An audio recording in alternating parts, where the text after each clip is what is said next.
رمضان مبارک میں ایک لمبے انتظار کے بعد بالآخر وہ جمعہ جسے جمعۃ الوداع کہا جاتا ہے آ ہی جاتا ہے۔ لمبا انتظار اس لحاظ سے کہ وہ لوگ جنہیں نمازوں کی عادت نہ ہو، جنہیں جمعہ پہ جانے کی عادت نہ ہو، جنہیں روزے رکھنے کی عادت نہ ہو، ان کے لیے تو سال بھر میں یہ ایک ہی جمعہ ہے جو ان کے لیے سب قسم کی خوشیوں اور برکتوں کا پیغام لے کر آتا ہے۔ بس سارا سال اس جمعے کا انتظار کرتے ہیں اور پھر رمضان مبارک میں اس جمعے کا انتظار کرتے ہیں، اور اس کا نام جمعۃ الوداع رکھا ہوا ہے، یعنی رخصت ہونے والا جمعہ یا رخصت کرنے والا جمعہ۔ کسی طرح بالآخر وہ جمعہ آیا کہ رمضان رخصت ہوا، اور رمضان کے نتیجے میں جو پابندیاں عائد ہوئی ہیں ان پابندیوں سے گویا چھٹکارا نصیب ہوا۔ ایک یہ وہ تصور ہے جو عامی تصور ہے،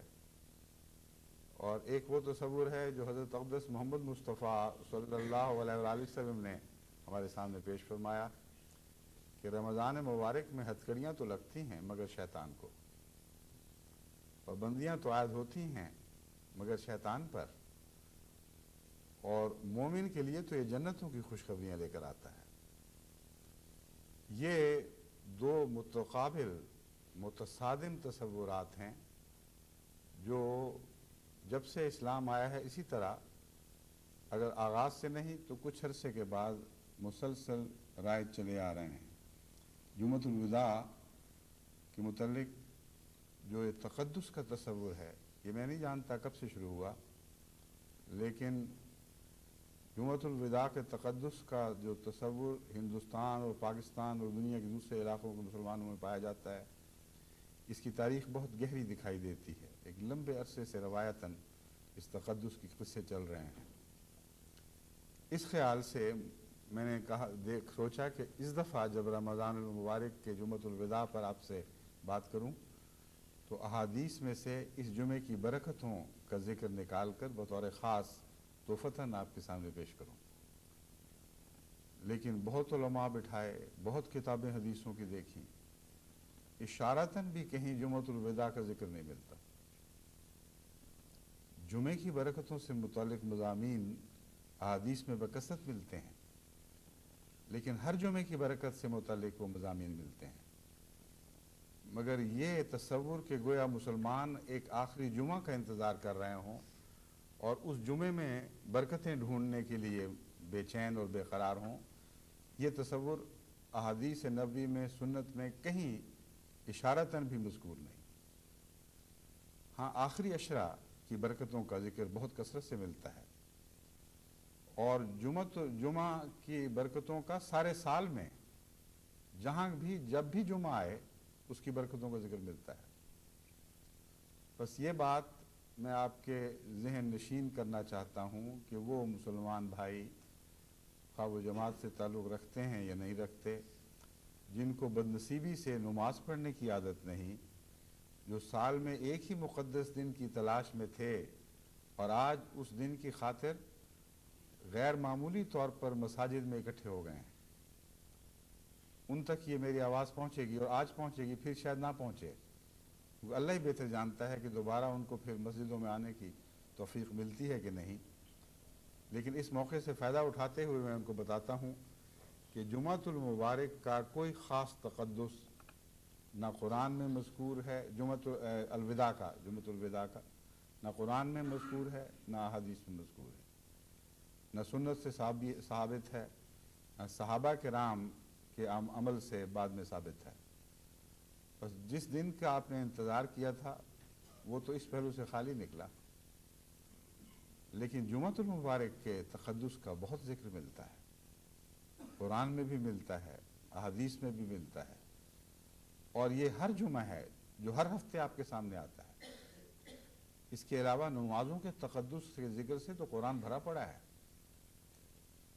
جمعہ تو سال میں ایک دفعہ آتا ہے، یعنی جمعۃ الوداع تو سال میں ایک دفعہ آتا ہے، جمعۃ المبارک ہر ہفتے آتا ہے، اور نماز دن میں 5 مرتبہ آتی ہے،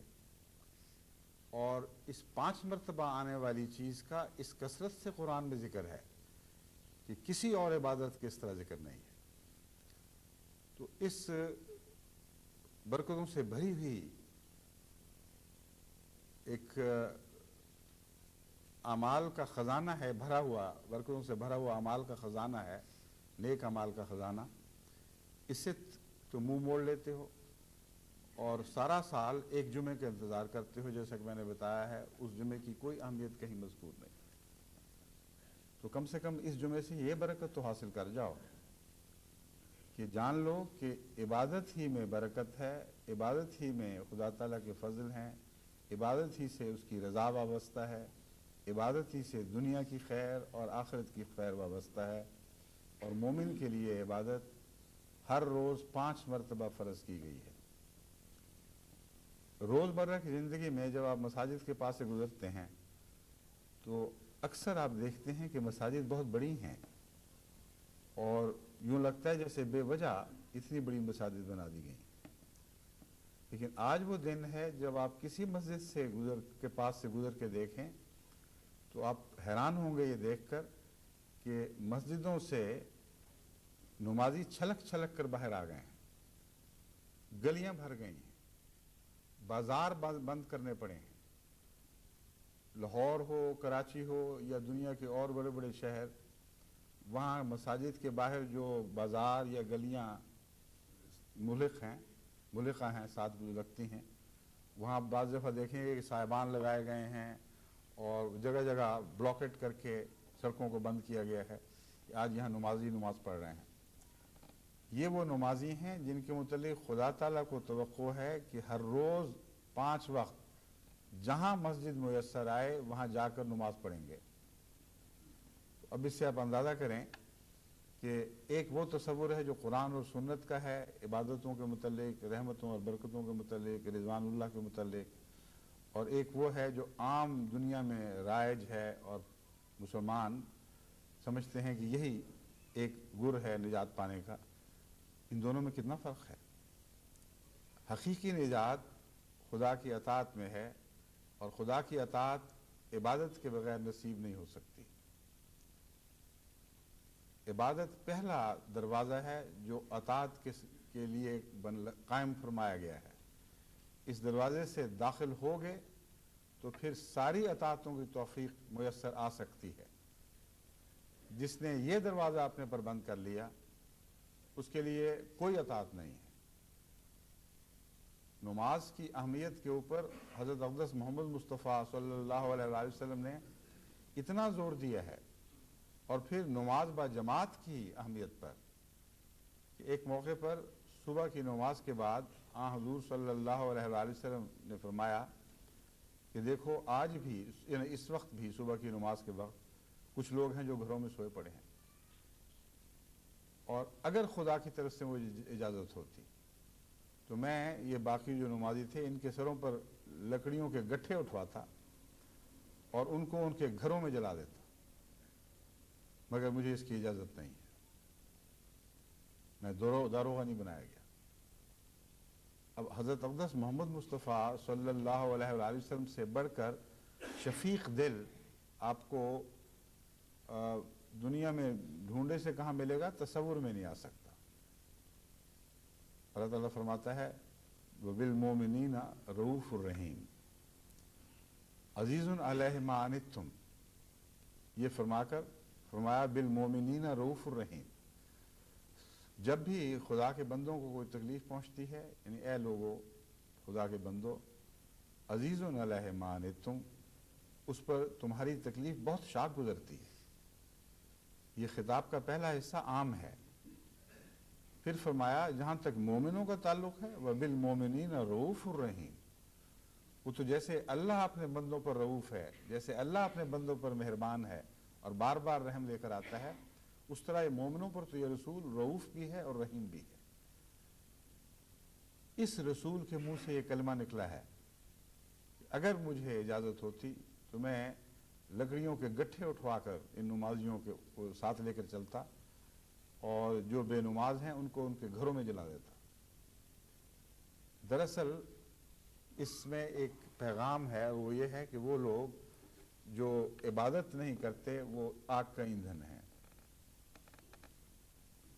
اور بہتر ہے کہ اس دنیا میں جل جائیں بنسبت اس کے کہ مرنے کے بعد کی آگ میں ڈالے جائیں۔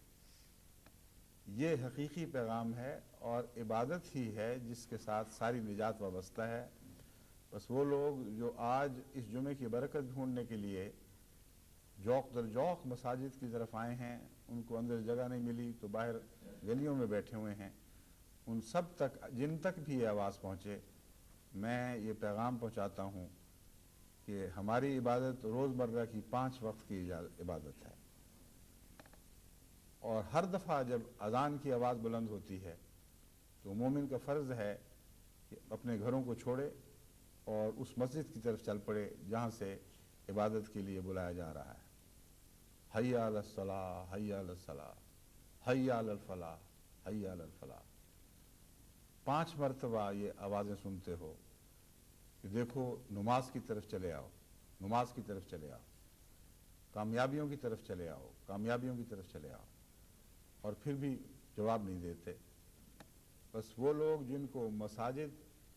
تک پہنچنے کی توفیق ہے، اور توفیق کا معاملہ بندے اور خدا کے درمیان ہے، کوئی نہیں کہہ سکتا کہ فلاں کو توفیق ہے یا نہیں ہے۔ بعض دفعہ ایک بیماری دوسرے کو دکھائی دے نہیں سکتی، ایک آدمی کہتا ہے میں بیمار ہوں، وہیں انسان کا قدم رک جانا چاہیے کہ ٹھیک ہے اگر تم بیمار ہو تو تمہارا معاملہ تمہارے خدا کے ساتھ اور ہمارا معاملہ ہمارے خدا کے ساتھ، لیکن ہر شخص خود جانتا ہے کہ اسے توفیق ہے کہ نہیں۔ بس جسے بھی توفیق ہے اس کا فرض ہے کہ 5 وقت مساجد میں جا کر عبادت بجا لائے، اور اگر 5 وقت مساجد میں نہیں جا سکتا تو جہاں اس کو توفیق ہے وہیں مسجد بنا لے، جہاں اس کے لیے ممکن ہو باجماعت نماز پڑھے یا پڑھائے، اور اپنے ساتھ اپنے عزیزوں کو یا دوسروں کو اکٹھا کر لے تاکہ اس کی نمازیں باجماعت ہو جائیں۔ جو شخص اس بات کا عادی ہو جائے گا، جس کے دل میں ہر وقت یہ طلب اور بے قراری ہو کہ میری ہر نماز باجماعت ہو جائے، اس کے لیے یہ خوشخبری ہے کہ وہ جماعتیں جو باجماعت ممکن نہیں ہوں گی، ان کے متعلق حضرت محمد رسول اللہ صلی اللہ علیہ وآلہ وسلم کا فرمان ہے کہ اگر وہ اذان دے کر باجماعت نماز کی نیت سے کھڑا ہو جائے گا تو کوئی اور اس کے ساتھ شامل ہونے والا نہ بھی ہوگا تو اللہ آسمان سے فرشتے اتارے گا، وہ اس کے پیچھے نماز ادا کریں گے اور اس کی نماز باجماعت ہی رہے گی۔ تو یہ وہ برکت ہے جو ہر روز 5 دفعہ آپ کے سامنے آتی ہے، اسے منہ موڑ لیتے ہیں، اور سال میں 1 دفعہ جو جمعہ آ رہا ہے اس کی طرف توجہ ہے کہ وہی دن ہمارے گناہ بخشوانے کا دن ہے، اور کیا پتہ کوئی کس دن مرتا ہے، یہ بھی تو سوچو۔ کیا ضرور جمعے کے بعد بخشوانے کے بعد ہی تم نے مرنا ہے؟ حالانکہ جمعۃ الوداع کے ساتھ کسی بخشش کا ذکر مجھے تو نہیں ملا، لیکن اگر ہو بھی تو سال میں جو باقی دن پڑے ہیں 364، ان دنوں میں اسرائیل بیکار کب بیٹھتا ہے؟ کیا مقدر اور لازم ہے کہ تم جمعے کے دن بخششیں کروانے کے بعد مرو گے؟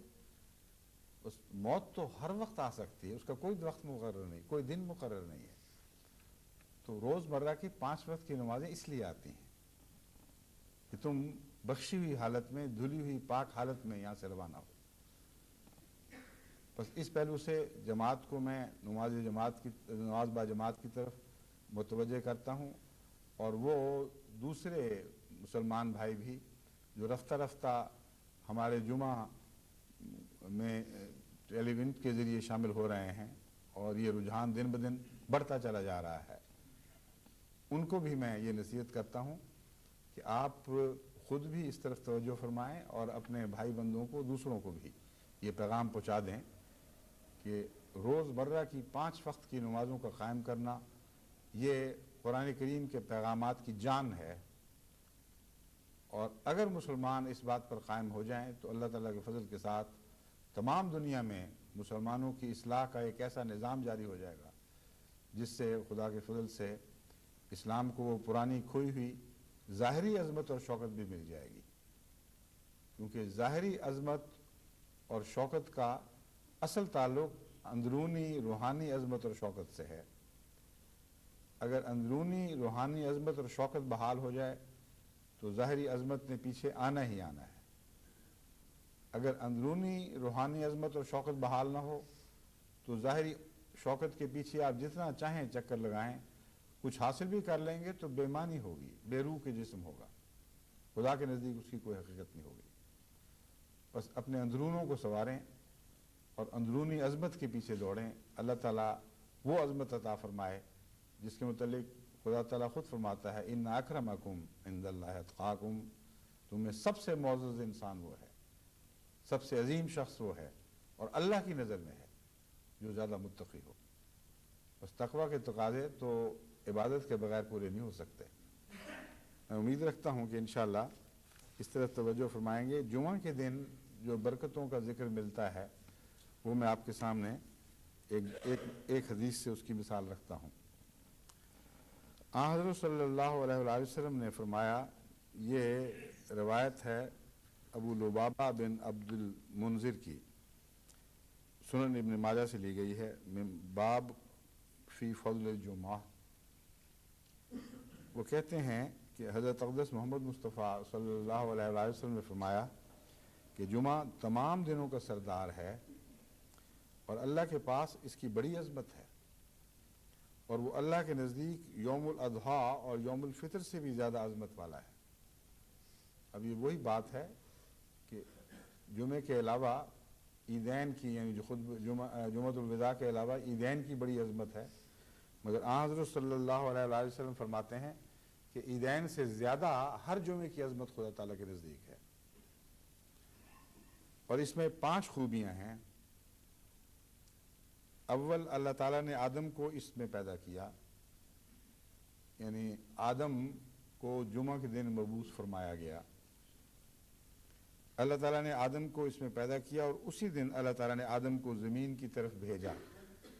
پہلے کا تعلق بعثت سے نہیں، پہلے کے دن اس آدم کی پیدائش سے ہے، پہلی بات کا، جس نے مبعوث ہونا تھا۔ تو فرمایا وہ آدم پیدا بھی جمعے کے دن ہوا اور اس کی بعثت بھی اسی دن ہوئی، اور روحانی منصب پر جمعے ہی کے دن فائز فرمایا گیا، اور اسی دن اللہ نے آدم کو وفات دی، تو اس کی وفات بھی اسی دن ہوئی۔ گویا کہ جیسا کہ مسیح کے متعلق آتا ہے کہ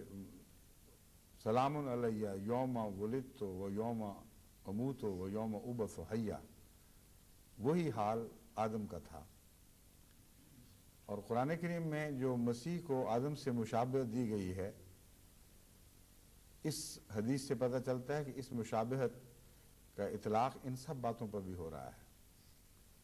پہلا آدم جس کو مسیح سے مشابہت دی گئی ہے، وہ اس کی پیدائش کا دن بھی مبارک تھا، اس کی موت کا دن بھی مبارک تھا، اور وہ بھی اسی مبارک برکتوں کے ساتھ وہ دوبارہ اٹھایا جائے گا۔ کیونکہ یہاں بعد میں اٹھانے کا ذکر تو نہیں، لیکن جس دن مبعوث کیا گیا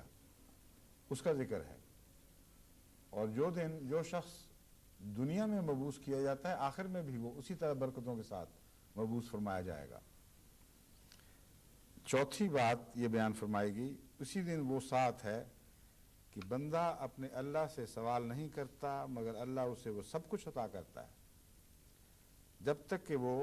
کسی حرام کے متعلق نہیں مانگتا۔ جمعے کے دن ایک ایسی گھڑی آتی ہے کہ اللہ تعالیٰ کی طرف سے وہ فیض عام کی گھڑی ہے، اس گھڑی میں خدا تعالیٰ کی طرف سے کوئی انکار نہیں ہوتا مگر حرام مطالبے کا، حرام دعا کا۔ بس اگر تمہاری دعائیں نیک ہیں تو جمعے کے دن خصوصیت سے دعائیں کیا کرو، اور یہ پیغام ان کے لیے ہے جو جمعہ کے پر حاضر ہوتے ہیں، جمعہ کی اہمیت کو سمجھتے ہیں، اور ہر وقت کوشش رہتی ہے کہ ان موانع کو جو جمعہ کے رستے میں ہمیں حائل ہیں، ان روکوں کو جن کی وجہ سے وہ جمعہ نہیں پڑھ سکتے، کس طرح دور کریں۔ یہ بات میں نے خصوصیت سے اہل مغرب کے لیے کہی ہے، جہاں جمعہ کا دن کام کا دن، روزمرہ کے کام کا دن ہے۔ اور پہلے بھی میں نے جماعت کو نصیحت کی تھی کہ کم سے کم اتنی کوشش تو ضرور کریں کہ 3 جمعے اکٹھے ناغہ نہ کریں، کیونکہ حضرت صلی اللہ علیہ وآلہ وسلم نے 3 جمعہ اکٹھا ناغہ کرنے والوں کے لیے بہت انذار فرمایا ہے اور سخت لفظ آئے ہیں۔ اس لیے اگر اپنے ایمان کی حفاظت چاہتے ہو تو جمعے میں سے 3 جمعے تو اول تو ہر جمعہ پڑھنا ضروری ہے، لیکن اگر نہیں پڑھ سکتے ایک جمعہ تو ہر صورت میں پڑھو، خواہ چھٹی لینی پڑے۔ لیکن جب یہ میں نے تحریک کی تھی اس کے بعد سے مجھے جو اطلاعیں ملی ہیں، بہت بڑی تعداد جماعت کی ایسی ہے جنہوں نے اس وقت لبیک کہا تھا اور اللہ تعالیٰ نے ان کے رستے آسان فرما دیے۔ بہت سے طلباء تھے جنہوں نے اپنے اساتذہ کے سامنے جا کر یہ بات پیش کی، اور طالبات تھیں، اور اساتذہ نے ان کی بات مان لی، اور جن کی بات نہیں مانی گئی ان کے ماں باپ نے کہا ہم ایک جمعہ تو ہم بہرحال 3 میں سے ضرور اس کو لے کے آئیں گے، گھر میں تم جو چاہو کرو، اور ایسے ہی کرتے رہے۔ بعض ایسے بھی مخلصین تھے جنہوں نے اپنے ان دفتروں سے استعفے دے دیے، ان ملازمتوں سے استعفے دے دیے جن میں ان کو جمعے کی اجازت نہیں تھی،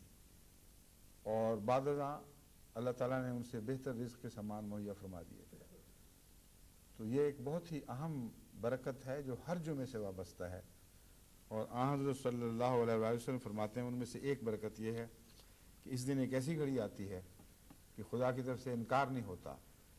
سوائے اس کے کہ وہ حرام کام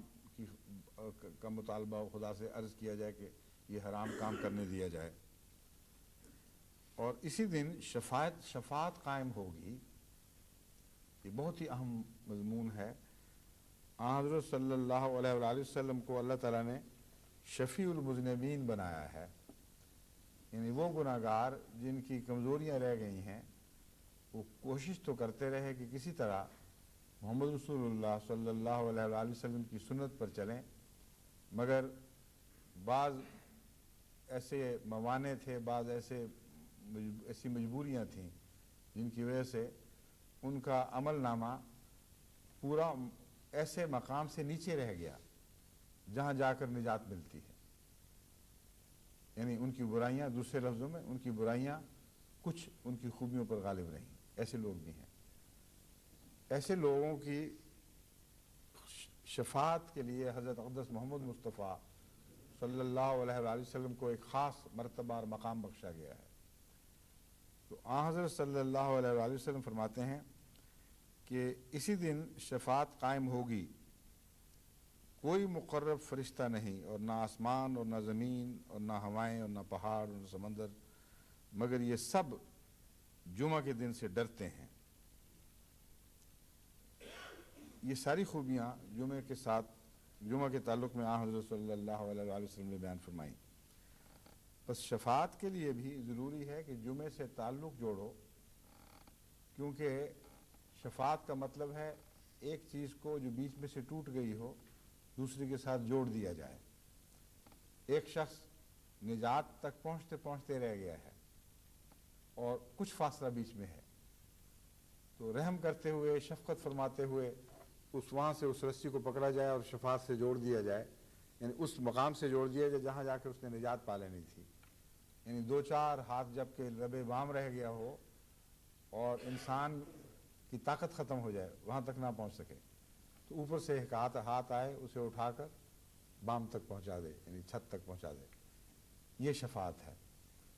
تو جمعے کے دن جو آئے گا اسی کو شفاعت ملے گی، کیونکہ شفاعت جمعے کے دن ہی بانٹی جائے گی۔ جو جمعے سے غیر حاضر ہیں ان بیچاروں کے لیے ان کو تو پتہ ہی نہیں شفاعت ہوتی کیا ہے، بس وہ لوگ جو شفاعت کی تمنا رکھتے ہیں ان کے لیے اور بھی زیادہ ضروری ہے کہ وہ جمعے سے خاص تعلق قائم کریں۔ اور پھر